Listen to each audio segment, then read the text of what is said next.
Hello, everyone.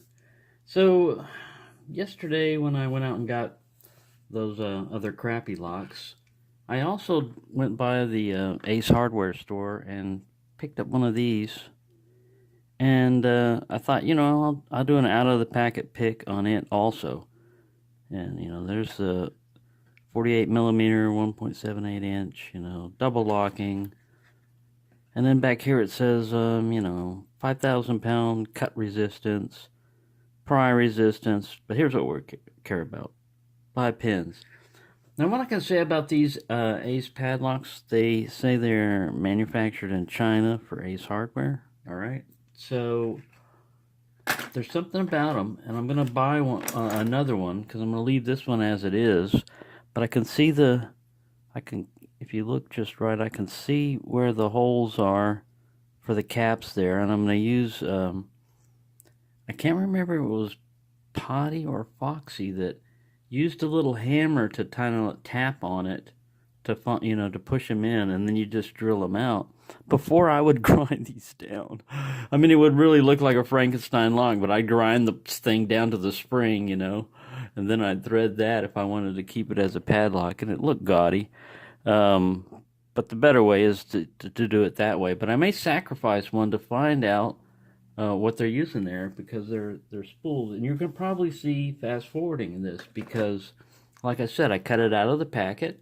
I was going to do an out of the packet pick, and after 15 minutes of not being able to get into it, I was like, man, even fast forwarding, I'm not going to be able to show this lock opening. I don't know if I can open it. So I took it out and I sat in my chair and I was watching a movie, and I took it takes like a 1.0 mil Mad Bob, and I was using a Dangerfield Praxis hook like this one. And I sat there with it in my hand, in my lap, and I was just watching TV and stuff and picking at the same time. And I don't know, about 10, 20 minutes into it, probably closer to 20 minutes, I opened it. And then I sat there, and of course I closed it up again and tried to do it again, and it took me another, I'd say 15 to 20 minutes to get it open. I've opened it again faster than that. I wasn't timing it or anything, but I know it was faster than that. But this puppy, if you look at the bitting, it's not super difficult, but it is kind of almost, like challenge. Like you got like the lowest cut that they will allow, and then some higher ones, and the key does not have a direct bidding number on it. That's like a code or something. It's not the direct bidding number.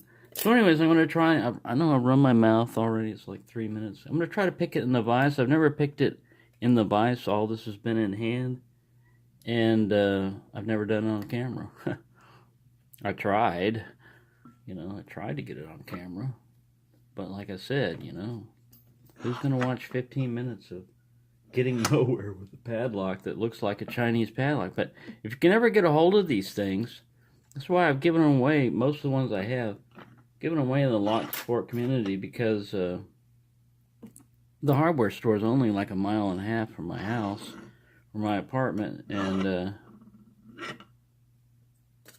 I can get more. It's not like they're a rare breed or anything. But if you're overseas or something like that, and you don't have Ace Hardware and stuff like that, you may not realize not all Chinese locks are the same. I'm going to try to do this guy. There's somewhere in the middle of the lock, like pin 3 or 4, that'll give you a false set. But if you don't hit these pins right, this core won't even move. And then when it gets in a false set, it takes forever to find out where the counter rotation is. And there is at least one spool in there. And there may be serrations. I'm using the 23,000s on the Praxis kit. I've got a 15,000s there if I feel like it, but that's what I was using before, because you can see kind of the bottom of the keyway where I've worn down, from trying to pick this thing open. And a lot of this is going to sound like buzzing because I'm probably going to fast forward until I get something going on with this thing. I spent too much time talking about this lock, but it really is a challenging lock to get into. And it only costs around, like, with tax and everything, around 13 bucks. But it's much better than a Master Lock or a Brinks or damn near anything. It's not on par with an Avis, but I don't have a whole lot of Avis brass. I've got the aluminum ones, 7240s and stuff, and the big Avis. Got a click there somewhere in the middle, but no turn on the core. I'm gonna try this again. Bing, bing, almost had it. I heard some pins fall down. Could have been overset though. That's not always that you set them perfectly. Or I'm gonna go back to try to find pin 5. Let me try this DeForest diamond here. See how he does. All right.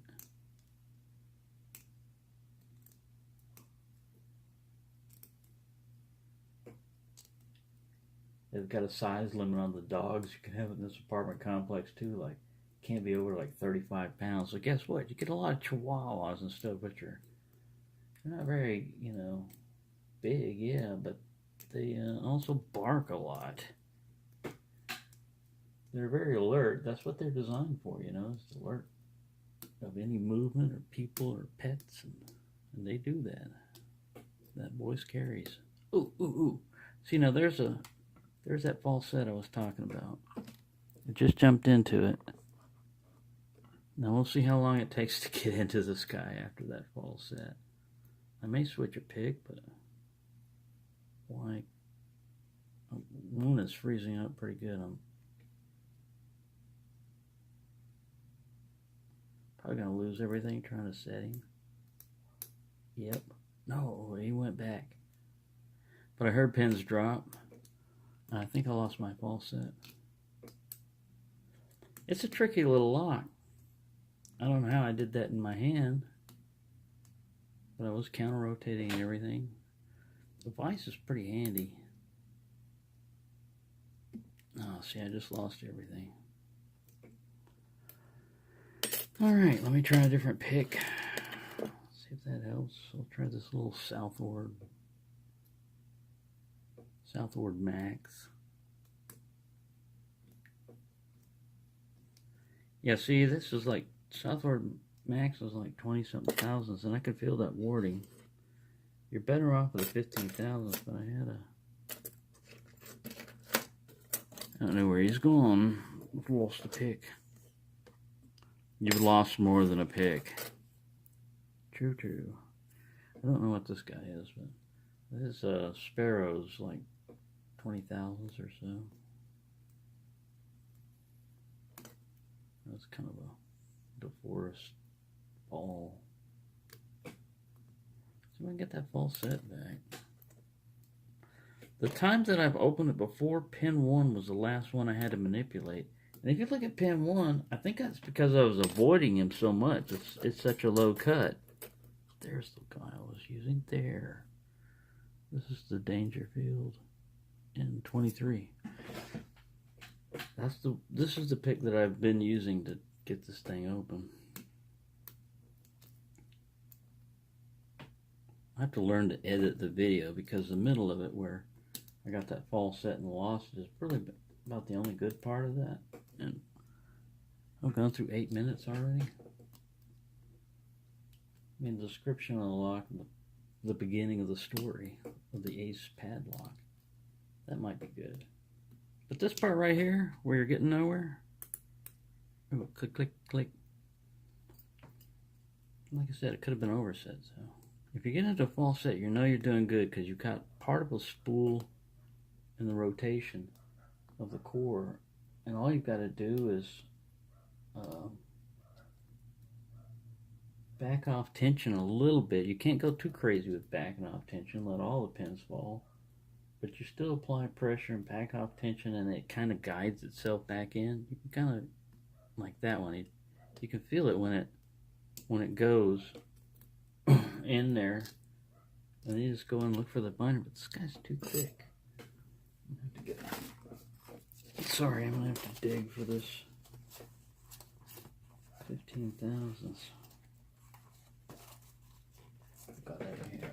It's the same hook, but it's in 15,000. What I like about this kit.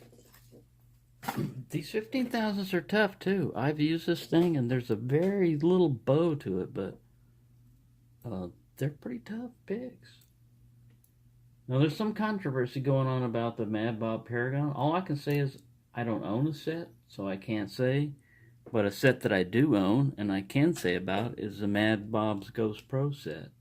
And that's the one where I've been a Bogota on that thing, on the same type of blocks that I was using to try to Bogota open with Dangerfield set, which that Bogota has not bent from the original Dangerfield. That Mad Bob's did bend. It didn't break. It did bend. And someone said that, you know, they've got a lifetime guarantee and all that. That's good, you know, if you live in the UK and everything and you don't have to pay for shipping. But it's, to me, I can't really make a complete decision about it. They look cool. I can't pay that kind of money for picks that look cool, but and you can't tell about pressure either, you know. I mean, unless you do it yourself, measure it somehow, what kind of steel is being used, and a lot of times that's trade secret stuff, you know. They're not going to release that sometimes. Sometimes they're proud about it and won't tell you what kind of steel they're using. So there, 11 minutes, 38 seconds, and no joy on this lock. I'm going to keep picking on it. I've got all day. Food in the refrigerator. I even have alcoholic beverages that I have not started taking, but I'm going to. Sunday. I don't want to think about Monday, so I will drink. I shall drink. I shall drink a beer too. 16 to 32 ounces should do it. Right, got nowhere. Like I said, this is not, for me, these Ace padlocks, unless you get down to like the very small size, they're always tougher to get into than like a Brinks or a Master Lock or a Guard. All kinds of things, man. I say they're not on par with an Avis, but I don't have a whole lot of Avis. They're better than the CISA. These Ace, I think, are better than the CISA.